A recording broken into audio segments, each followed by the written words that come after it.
حرم حضرت ابوالفضل العباس علیہ السلام کی طرف سے میں حسن اقبال، اور آج ہمارے ساتھ جناب قبلہ علامہ علی رضا رضوی صاحب موجود ہیں. ہم ان کو امام ہشتم امام علی بن موسیٰ رضا علیہ السلام کی آمد کی مبارکباد پیش کرتے ہیں. جی قبلہ، ہم جاننا چاہتے ہیں کہ امام علی بن موسیٰ رضا علیہ السلام کا لقب رضا کیوں ہے؟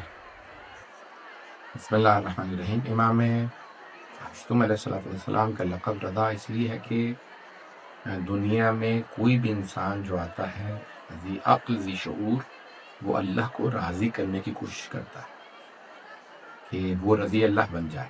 اور امام ایک ایسے امام ہیں جن سے اللہ پہلے ہی سے راضی ہے، اس لیے امام کا لقب ہے الرضا المرتضی. دوسری یہ وجہ ہے کہ امام سے اللہ اعلام الورا میں جو طبرسی مرحوم علامہ طبرسی نے روایت نقل کی ہے، اس میں کہ اللہ سبحانہ و تعالیٰ کے ساتھ ساتھ انبیاء، ائمہ علیہ السلام، فرشتے اور خود آپ کے زمانے کے بادشاہ، مخلوق، مؤمنین آپ سے بہت زیادہ راضی تھے.